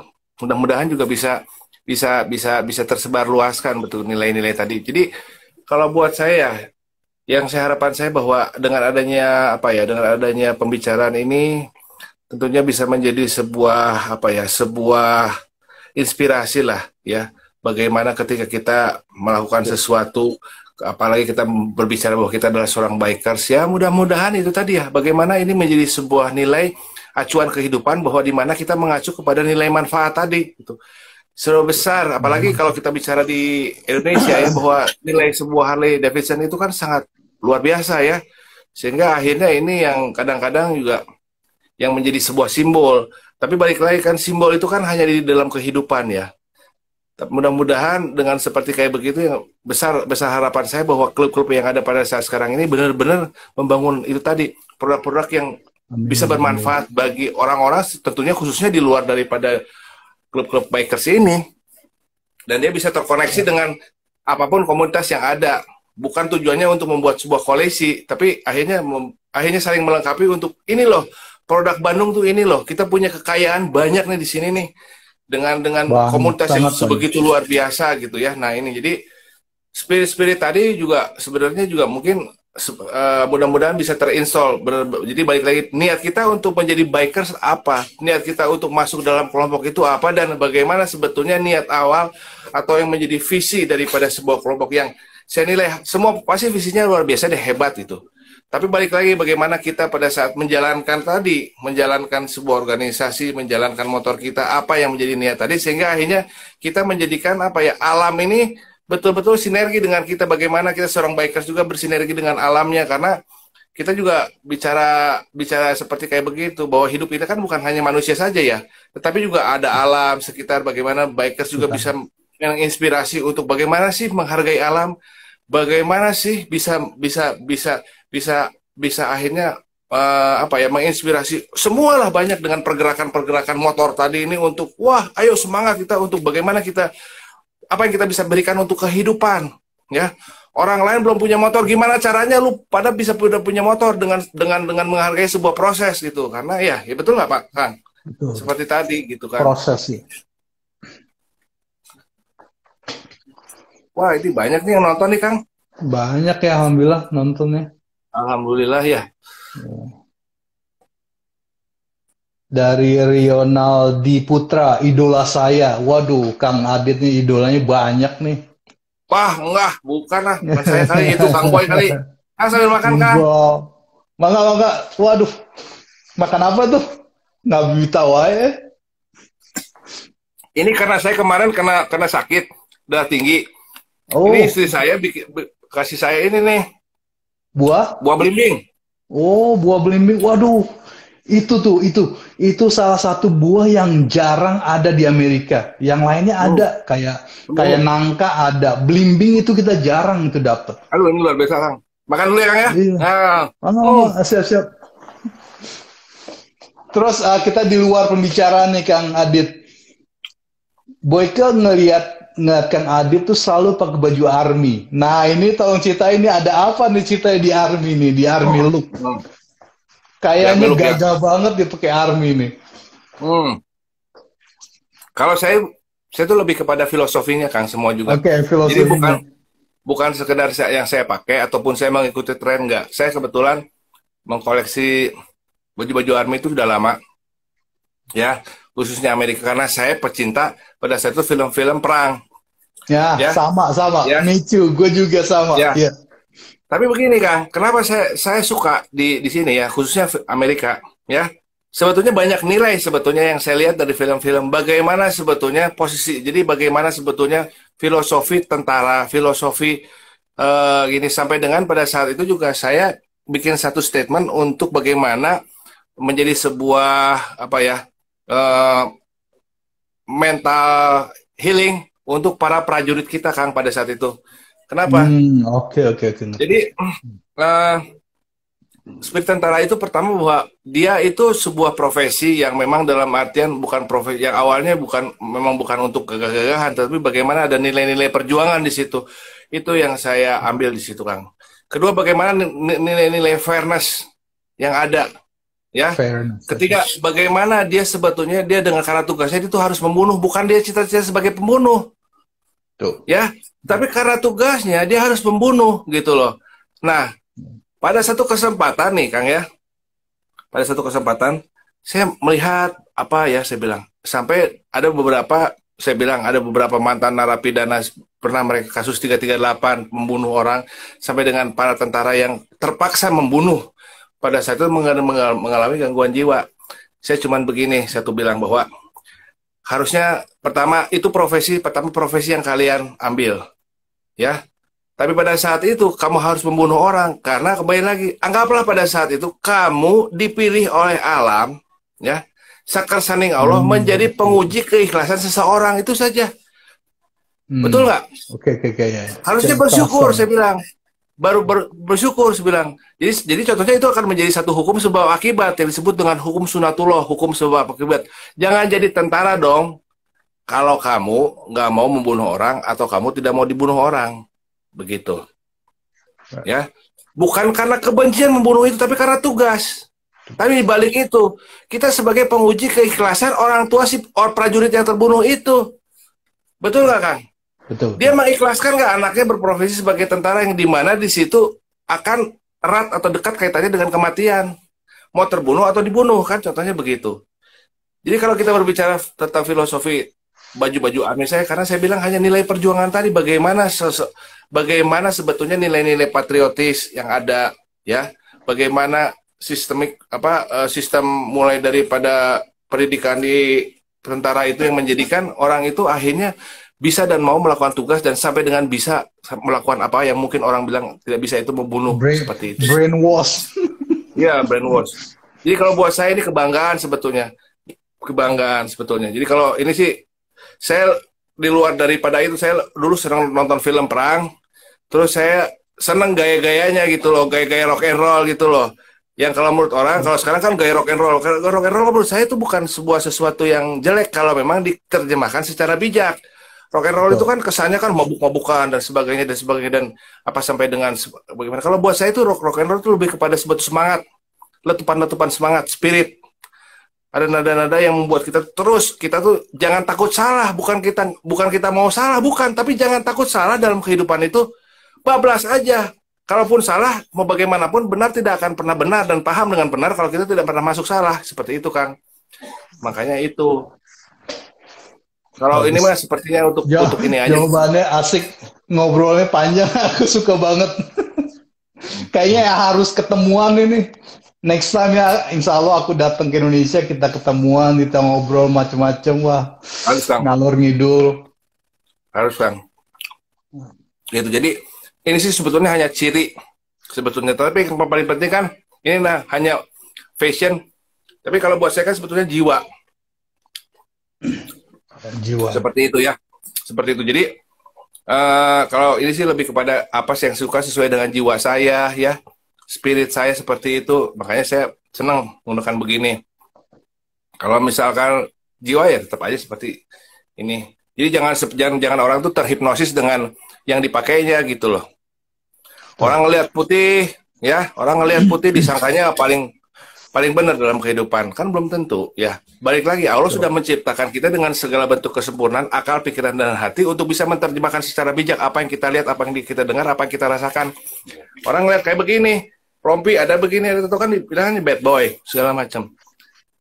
Kan tidak seperti itu. Jadi kalau buat saya sih saya lebih kepada sesuatu yang sifatnya ya selalu yakin dalam kehidupan saya seperti itu. Makanya spirit tentara ini saya bangun terus. Tentara Amerika itu dulu di dalam pemikiran saya itu terus aja mau salah mau benar pokoknya terus jalan. Gitu sampai sekarang juga begitu. Sampai sekarang juga begitu. Mau dibilang salah juga terus aja jalan gitu. Cari aja pembenaran. Tapi kan balik lagi, tidak semata-mata setan itu diciptakan oleh Allah kalau dia tidak punya nilai dalam kehidupan itu. Makanya Kang. Oke. Ya kan? Jadi jangan pernah mendeskripsikan setan, meskipun saya tidak mau bergaul dengan setan, gitu kan? Tapi kenal nggak apa-apa, karena mau bagaimanapun juga ketika ada sampai dengan kata-kata orang begini, Kang Adit kalau suatu saat dilahirkan lagi atau dimunculkan lagi di lain daripada dunia mau jadi apa? Saya bilang mau jadi anak setan. Kan orang bilang astagfirullah. Ya. Orang kan pengennya jadi anak malaikat. Kenapa saya pengen jadi anak setan? Saya bilang begini. Kalau suatu saat saya berhijrah jadi malaikat, saya tidak akan menjadi malaikat yang beloon. Karena saya sudah tahu ilmunya setan. Begitu. Gitu tadi. Oke. Jadi kalau kita bicara mengenai tentara Amerika tadi, saya bilang, di situ ada salah dan benarnya. Gitu kan. Tapi kan salahnya juga jadi sebagai penguji keikhlasan seseorang kan, penguji konsistensi idealisme kan, nah seperti itu. Jadi kalau buat saya orang tuh jangan apa ya, jangan wah itu nggak benar. Kalau bilang nggak benar juga punya nilai dalam kehidupan, gitu. Jadi itu yang sebetulnya yang menjadi spirit saya dalam hidup. Mau kata saya pakai begini bukan saya cinta tentara Amerika, bukan spiritnya, gerakannya yang selalu ada banyak salahnya banyak benarnya gitu. Ya, penindas, iya kan? Ya. Pengaman, iya. Wah, pokoknya ada semuanya di tentara Amerika. Ada semua. Ada semua kan semuanya. Jadi kalau buat saya seperti itu. Jadi dalam organisasi pun begini. Kalau ada satu yang macam-macam, kita bina dong macam-macam ini untuk menjadi sesuatu yang bermanfaat bagi ininya gitu loh, bagi wadahnya. Bukan kita buang. Sehebat-hebatnya negara nggak akan jadi nggak ada yang namanya kejahatan, pasti akan ada kejahatan karena itulah kehidupan, ada hitam dan putihnya gitu Kang gitu. Aduh asik ini blimbing. Gue mau minum aja, blimbing nggak ada ya. Ya anggap aja itu blimbing Kang. Jus blimbing. Di sana masih musim panas, hujannya masih ada di sana di Bandung? Hujan ada. Masih ada ya? Udah ada. Masih ada, cuman panas. Ya gitulah kalau namanya panas, manusia kan jarang. Iya, kalau misalkan kita panas kan namanya manusia kan. Panas, aduh kapan hujannya, sekalinya hujan kapan panasnya kan gitu. Itulah makanya semua ada di baju ini sebetulnya. Wah, aku baca dulu nih yang datang nih banyak lagi nih tuh. Kang, salam kenal dari Ekstasi Gelap Nyawang. Waduh ini Ekstasi Bandung nih. Oh. Sampurasun Rampes. Ada Agil Sampurasun Rampes. Teman-teman kalau ada yang mau bertanya silakan. Semoga kita bisa jawab.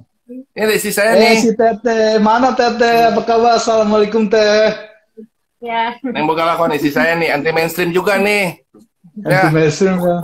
Tukang balap motor. Dulu suka jadi motorisnya ini Viking. Oh, aku yakin sebesar-besarnya suami atau lelaki itu pasti cenderungnya istrinya tuh yang mendominasi itu. Istrinya tuh salut pasti, aku yakin. Ke bawah pasti Kang Aditnya. Jadi makanya begini kalau buat saya sih, kan udah bilang kalau saya dulu sangat gila lah orangnya, jadi dikit-dikit ngetok pintu orang, ngajak gelut orang. Kalau sekarang dengan ada istri ya udah lebih banyak perhitungan sekarang ya. Tapi justru inilah yang disebut dengan pemahaman habluminanas Kang. Terus itu pada istri. Jadi orang bilang dulu, oh Adit kok sekarang kok susis ya jam 5 harus pulang. Bukan susis, tapi intinya begini, atau sama cekisim, bukan. Kalau dulu orangnya saya, frontal banget deh. Nggak mau diatur orang, tapi balik lagi. Salah satunya, kalau saya kan sebagai laki-laki pengen dong dihargain istri, ya nggak? Tapi sebelum dia ngehargain saya coba hargain dia dulu gitu sebagai istri, gitu lah. Asik. Jadi dibalik istri yang luar biasa juga sebetulnya karena ada lelaki yang betul-betul di sampingnya yang luar biasa juga gitu kan. Nggak mau kalah. Iya. Sekarang Kang Adit ada punya anak berapa Kang Adit? Saya dari perkawinan yang dulu ada 3 anak. Ya, yang paling besar udah menikah kemarin. Ya, sekarang Oke. ini istri yang kedua nih, istri yang kedua. Bukan istri muda ya? Bukan istri muda ya, tapi memang usianya memang lebih muda gitu loh. Tapi setelah menduda 15 tahun, Kang, setelah menduda 15 tahun, akhirnya saya menikahi. Dulu saya rock and roll banget, nggak mau nikah, Kang. Tuh Asli. kan pasti ada keistimewaannya ini pasti si Teteh. Nah, justru keistimewaannya itu karena dia anti, jadi dia bukan laki-laki, dia bukan wanita yang biasa-biasa aja. Jadi makanya saya bilang, waduh luar biasa nih saya tiba-tiba jatuh hati sama dia. Ternyata banyak Jatuh menginspirasi. hatinya 3 minggu langsung menikah. Wow, Nggak tuh kan pacaran. sampai singkat begitu pasti ada keistimewaan yang paling dahsyat ini. Iya, Dahsyat pisan ya. Jadi kalau dulu begini bahasa saya, kalau dulu perpisahan itu, kalau saya karena orangnya nggak mau kalah, bicaranya begini, bukan kegagalan, tapi keberhasilan mengambil sikap dalam kehidupan. Ya kan, daripada diterusin. Tapi kalau sekarang saya pisahin lagi, kalau buat saya itu bukan alit balik, ya kan? Nah seperti itu. Jadi sampai dengan orang kalau sekarang kaget kalau melihat saya dulu kan, kalau saya kan mungkin orang melihat saya itu sangat frontal lah ya. Tiba-tiba saya itu, makanya dengan dia itu saya banyak mendapatkan juga ilmu dalam kehidupan. Apa contoh-contohnya? Kalau sekarang ini seorang sering lihat saya itu pakai apa? Pakai masker, Kang. Pakai masker gini untuk perawatan wajah kan dia bilang, aduh Adit balik kenapa sekarang jadi kayak perempuan gitu kan. Tapi dibalik itu pertama kan awalnya kan hanya untuk menyenangkan hati istri ya, bahwa oh saya mau dirawat oleh suami ya, supaya jangan cepat tua katanya. Tapi dibalik itu ada satu hal yang mungkin buat saya itu menjadi satu bentuk kalimat. Itu apa? Menjadi pelajaran bahwa ketika kita merasa selalu sakit hati karena merasa tidak dihargai orang, atau mungkin suatu saat kita kok orang nggak pernah lihat saya sih gitu. Balik lagi kepada diri, apakah kita sudah menghargai diri kita sendiri gitu. Nah, Ya, ini kan bagaimana kita merawat diri itu adalah ibadah sebetulnya kan. Ya, betul ya. Ibadah itu sebetulnya luar biasa kan. Makanya setelah saya menikah ini ternyata kenapa saya harus menikah? Karena kembali lagi mungkin ilmu saya baru segini dulu. Jadi sekarang, bagaimana akhirnya ketika saya mencoba untuk menerjemahkan apa itu arti kehidupan dalam kegiatan saya itu, akhirnya saya bertambah lagi ilmu saya gitu Kang. Dengan hal-hal seperti kayak itu salah satu contohnya. Menginspirasi banyak orang. Anak buah, bukan, waktu itu saya membina banyak preman-preman Kang. Jadi biasanya statusnya mereka itu kan pakai pisau Kang, gini Kang ya. Nah sekarang dari itu tadi, spirit motorcycle tadi, ya seorang bikers itu kenapa jadi tiktokan Kang, jadi lucu-lucuan sama istri. Akhirnya semua di status WA sekarang, kamu berani nggak bikin menjadi idaman istri kamu? Wah semua jadi tiktokan Kang, itu asli terjadi. Seperti kayak begitu. Jadi saya bilang itu dari semangat apa? Jadi kalau kita berbicara mengenai semangat bikers dalam ini roda itu berputar ya. Bagaimana kita harus jangan selalu mengkotakkan di dalam satu kondisi saja, tapi kita harus berputar terus, moving terus untuk akhirnya menemukan banyak ilmu dalam kehidupan. Karena disitulah sebetulnya ilmu yang kita dapat dalam kehidupan itu, sehingga akhirnya ujung-ujungnya mudah-mudahan kita akan bisa menjadi bijak. Jangan di situ aja kotaknya, karena roda kan kalau nggak berputar bukan roda namanya kan, putar begitu. Seperti di dalam dia kan melewati banyak jalan, ada jalan yang lurus, ada jalan yang berbatu dan sebagainya. Itu kan sebetulnya proses kehidupan. Kalau kita seorang bikers, menamakan diri seorang bikers, kita hanya terkotakkan dalam kotak kita saja, ya, di comfort zone kita saja, nggak akan pernah berkembang kita. Justru dengan perputaran ini kita ini menambahkan banyak ilmu. Karena kalau menurut saya ilmu itu bukan katanya apalagi cek cenah, bukan, harus kata kita. Kenapa? Karena kita menjalankan itu kan, menjalankan itu. Seperti itu tadi, filosofi motor itu kan bergerak. Kalau kita nggak bergerak, kita maunya di tempat yang aman, nyaman saja, kita tidak akan pernah paham tentang kehidupan. Dan itu yang saya katakan, yang saya khawatirkan akan membudayakan sikap dan sifat yang cek cenah. Apa katanya gitu? Katanya begini, ya udah ikutan. Apa katanya begini, kan begitu. Katanya Google begini. Iya, makanya budaya cek cenah. Jadi jangan sampai bikers ini punya budaya cek cenah gitu. Nah itu. Bergeraklah terus. Bergerak terus. Mau benar mau salah sih ke tentara Amerika gitu kan. Nah, gitu. Jadi ya baik lagi lah kalau buat saya mah nilai manfaat. Mudah-mudahan spirit bikers ini tetap bisa betul-betul membawa kita kepada satu pemahaman tentang kehidupan. Ya, pemahaman yang akhirnya bijak seperti itu tadi. Bahwa salah pun punya nilai, jelek pun punya nilai dalam kehidupan, seperti itu. Makanya. Itu kan. Jadi jangan kita bisa berharap bahwa kita mengguar budaya Ngaguar budaya itu apa? Cuman hanya berbicara tentang keseniannya saja? Tidak, bukan. Tetapi baiklah sekarang apa yang harus kita budayakan? Budaya sekarang saling menjelekan itu budaya. Budaya ngomong-ngomong kita ngomongin di belakang itu budaya. Budaya keroyokan itu budaya kan? Sekarang apa nih yang bikers mau budayakan sebagai penggerak tadi? Kan seperti itu. Apakah budaya berkoalisi? Enggak, itu bukan budaya, itu ya itu budaya, tapi budaya yang mana? Apakah itu akan memberikan manfaat? Enggak. Tetapi itu hanya godaan dalam kehidupan. Apakah itu salah? Salah, tapi salah pun punya nilai.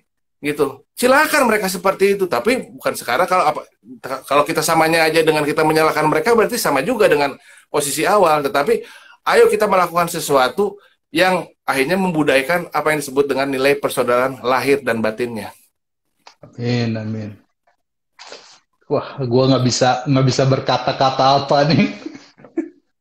Dalam banget ilmunya. Ini salah satu pembelajaran gue juga ini. Bukan jadi yang ilmu, biasanya baru referensi. Baru referensi. Iya. Karena ilmu itu kan belum dijalankan ya. Oh, betul. Ya, kalau dijalankan baru itu menjadi ilmunya. Referensi betul. Ya, baru referensi sebetulnya. Yang biasanya aku kerja di Amerika pakai bahasa Inggris sesuai dengan SOP dan lain-lain, dan ini aku ngobrol sama Kang Adit yang mainstream.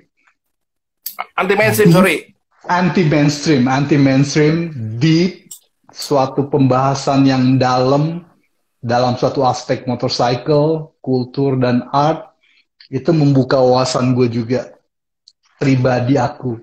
Mudah-mudahan teman-teman juga bisa menilai, bisa menangkap, dan bisa menangkap referensi dari Kang Adit.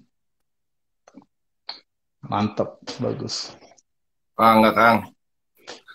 Baru sedikit aja situ yang sesuai dengan apa yang saya jalanin aja kan. Kalau di luar itu mah nggak mau. Harus kita harus ketemu nih. Harus. Katanya mau potong jenggot ya? Waduh. Dengar. Potong jenggot sampai ke Bandung nih. Potong jenggotnya nanti dulu. Aku mau rencana mau umroh dulu. Potong jenggotnya. Potong jenggot buat yang lain aku nggak mau. Oh gitu. Kang Adit kapan atuh main ke Amerika? Sok atuh ditungguan. Aduh Kang, Insya Allah pasti saya kalau ada rezekinya, intinya saya kalau misalkan punya rezeki juga saya mau bawa istri saya itu aja Kang. Iya, sok atuh. Iya, mudah-mudahan ada jalannya saya ke sana ya. Tapi kalau buat saya pada saat sekarang karena saya berpikir saya ke sana tuh berpikir nanti di Bandung gimana gitu ya. Jadi mesti ada niat dulu nih sekarang ke sana. Nanti saya niatin saya pasti bisa ke sana. Amin, gitu. Amin. Siap. Ya. Akan juga kapan ke Bandung lagi itu ada Dixon nih, Sampurasun Rampes, Dixon, oh ya, Sampurasun Rampes.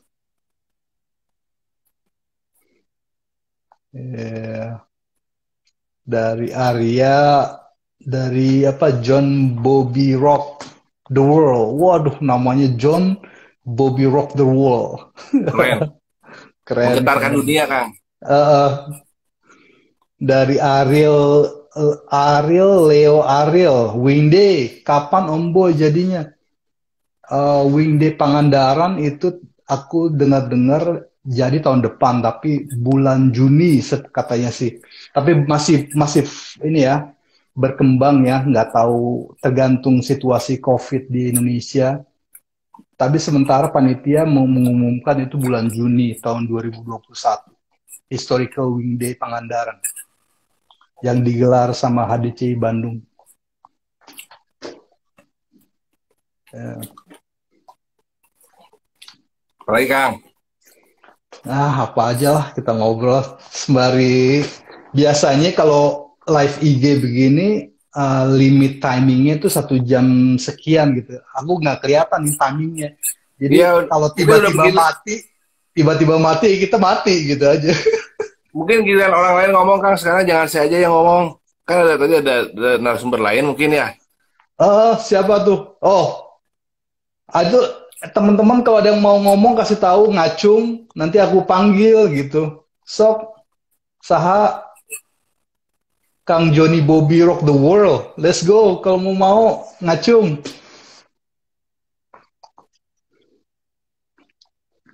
Yeah. Dari wah pertanyaan tuh Kang Adit. dari Kang Ali, Kang Adit, satu hal yang bisa dipetik adalah benar salah itu adalah nilai-nilainya. Ya, Betul ya. betul. Jadi itu bukan yang akhirnya menginspirasi apa ya Pak. Jadi mudah-mudahan menjadi produk pendidikan sebetulnya kan begini. Kalau kita berbicara dari sistem pendidikan pada saat sekarang, itu kan yang dibudayakan itu bahwa anak itu dijauhkan dari salah, ya. Selalu dalam arti dijauhkan dari salah, dijauhkan dari apa yang dikatakan seperti itu. Sehingga akhirnya mereka ini hanya berpijak pada sesuatu yang katanya. Sehingga itu akan menjadi sebuah sistem yang terinstall di alam bawah sadar mereka. Itu yang mendasari logika dia pada suatu saat ke depan dia ini mendapatkan sebuah masalah gitu. Ataupun kejadiannya. Jadi yang apa katanya dia benar aja gitu. Dia tidak pernah menganalisa. Jadi akhirnya sistem pendidikan sekarang ini menghasilkan orang yang berpikir cepat tapi tidak pernah menganalisa dengan bijak. Seperti itu. Instan. Ya, kenapa? Ya seperti itu makanya. Kenapa? Salah itu dihindarkan, salah itu jelek. Padahal salah itu bukan, sekarang kita punya anak. Dengan sistem pendidikan sekarang, bukan kita mendorong anak kita untuk masuk ke salahnya. Bukan. Tetapi, ayo dorong mereka untuk tetap konsisten, berani dalam melangkah. Dia yakin terhadap dirinya sendiri gitu kan. Sehingga akhirnya ketika mereka masuk salahnya, bukan kita salahkan anaknya, oh goblok lu katanya ya. Ketika anak, contohnya begini. Ketika orang anak kecil lari, jatuh, nangis, wah gitu kan, sampai wah nangisnya luar biasa, histeris. Terus supaya gimana supaya caranya orang tuanya itu akhirnya supaya anaknya berhenti, dia pukul lah lantainya, oh lantainya nakal ya. Nah seperti itu. Apakah itu menjadi sebuah sistem yang akhirnya mengakibatkan anak ini akan seperti apa? Enggak kan, akhirnya kecenderungannya anaknya akan menyalahkan orang lain seperti itu. Di dalam sekolah kan nilai ini hanya menjadi acuan di dalam keberhasilan seorang anak ya. Padahal kan tidak seperti itu. Saya contohnya begini, Kang. Saya bicara secara realistis ya. Saya kelas 4 SD. Udah bikin salah satu guru di sekolah saya waktu itu di Alusius, itu masuk rumah sakit, Kang. Gara-gara saya lempar itu bangkunya. Saya disebut anak penjahat gara-gara waktu itu. Kenapa? Saya banting gitu, Kang, sampai masuk rumah sakit. Seperti kayak begitu. Nah, padahal kan sebetulnya kalau dibina anak-anak yang nakal di sekolah ataupun bagaimana, itu kan akan luar biasa. Kita belajar pada saat sekarang tidak pernah dibangun dengan rasa di dalam sistem pendidikan sekarang. Sehingga akhirnya kembali lagi, salah itu jelek. Sehingga akhirnya kita tidak bisa menerima kekalahan, kita tidak pernah bisa menerima itu tadi orang yang salah sedikit udah jelek, salah sedikit udah jelek. Padahal apa? Justru itu tadi, bahwa itu punya nilai bagi kehidupan kita. Seperti contoh, kita curi di barangnya atau kita ditipu sama orang, kan kita otomatis menyalahkan orang. Padahal kan balik lagi harusnya pertama, kesadaran kita bahwa kita ternyata kita masih goblok ya, bisa dikadalin orang gitu ya. Seperti dulu waktu itu saya kan 15 tahun jadi duda nih, kita ngomong sedikit ya. 15 tahun jadi duda nih. Wah, banyak cewek nih kan, gua bikers dong. Pasti ya, bikers. Many girls ya. Ya, seperti itu kan dari sadar sini. Di satu titik saya sakit nih. Terus banyak orang bilang, "Dit, lu mah disumpahin banyak cewek. Kenapa? Lu banyak di hati cewek, ya kan? Nggak dikawin gitu kan?" Saya bilang begini. Bukan begitu. Saya bilang harusnya mereka berterima kasih sama gua kan gitu. Wah, dasar anti mainstream. Loh, kenapa nih? Ya kan gua kan menguji apa? Menguji keikhlasan mereka, benar nggak? Bahwa dunia ini tidak pernah ada yang sempurna, betul nggak? Tidak pernah ada yang abadi. Nah itu sampai kayak gitu kan. Ya, tapi pada akhirnya ketemu sang Cinderella ini yang menaklukkan hati Kang Adit. Aduh. Iya. Nah, seperti itulah. Jadi itu kan banyak teman-teman di sini, banyak teman-teman juga nih Kang nih. Oh gitu. Tuh. Oke, halo Kang. Halo, oke Kang. Seperti ini. Ya, banyak di sini teman-teman. Jadi itulah. Jadi saya tuh awalnya tuh begini, kenapa saya tuh begitu? Karena saya selalu cari pembenaran dalam kehidupan. Ya, apapun juga. Makanya akhirnya adalah kalimat-kalimat bijak yang mungkin ini akan menjadi satu pembahasan ketika kita berbicara masalah hati, masalah kesakit hatian dan sebagainya. Sampai dengan akhirnya memotivasi orang yang pernah bersalah sekalipun juga untuk akhirnya dia bisa berubah menjadi kepada sebuah hijrah yang bijak. Gitu kan. Betul. Hijrah yang bijak itu bukan. Jadi akhirnya kepada apa sih yang disebut dengan nilai ibadah itu seperti apa? Ya, jadi bahwa salah satu nilai ibadah itu ketika mereka pada saat sekarang itu bisa membangun nilai manfaat bagi dirinya, bagi keluarganya. Seperti itu. Bukan akhirnya jadi ketika dia berhijrah akhirnya melakukan satu bentuk penyesatan lagi atau melakukan diskriminasi lagi terhadap orang-orang yang menurut dia itu adalah sesat. Itu nggak bagus. Akhirnya jadi teroris dan sebagainya kan? Ya, Kang. Banyak lah, jadi filosofi motorcycle tuh luar biasa, dari mulai rodanya, dari mulai tankinya, ya, dari mulai joknya dan sebagainya. Sekarang semua juga kenapa saya katakan dengan seninya? Karena dengan seni ini akhirnya dia bisa dikendarai dengan enak, dia bisa dikendarai dengan sistematis, dia bisa dikendarai dengan kan seperti begitu kan ya. Kebayang sekarang kalau misalkan rodanya kotak kan begini-begini kan ya. Enak kan dipakai kan nggak mungkin ya. Itu kan pakai rasa. Ya. Dari rasa itu munculnya dari mana? Dari seni. Mantap. Kang, masih lama sih nggak ngobrolnya. Saya ini ada acara nih di Cikole. Nggak apa-apa Kang. Ya, aku lihat deh udah 1 jam 30. Thank you Orang banget. Orang juga mungkin udah muak dengar saya ngomong kali kan. Banyak referensi yang terbaik ini dalam hidup. Bagus banget. Aku belum pernah nemu referensi seperti ini. Kita juga banyak pembelajaran dari obrolan kita semua kok. Thank you, sangat bermanfaat. Sama-sama, terima kasih banyak. Mudah-mudahan bisa menjadi sebuah alternatif orang dalam menemukan apa yang disebut dengan kebahagiaan, dengan kita memahami arti dari motorcycle, art, and culture. Ada bahagia di situ loh. Ya. Thank you. Ada nilai keikhlasan, ada nilai syukur. Wah, luar biasa di situ. Ya. Oke ya, Kang. Salam hormat untuk semua. Baik lagi, semangat terus, bangun terus spirit brotherhood tadi untuk akhirnya ini bisa menginspirasi semua orang untuk akhirnya dengan berkendara kita harus ada yang kita berikan untuk dunia, untuk kehidupan. Amin. Thank you Kang Adit. Have a nice day. Salam buat teman-teman. Semangat terus ya. Ya. Salam perjuangan, salam kehidupan, salam boga lakon. Salam boga lakon. Thank you. See you man. Bye. Bye. Oke teman-teman, udah banyak banget obrolannya. Semua ada manfaat. Ambil sisi baiknya, buang sisi buruknya. Kita banyak ngobrol ngalor ngidul. See you soon, oke?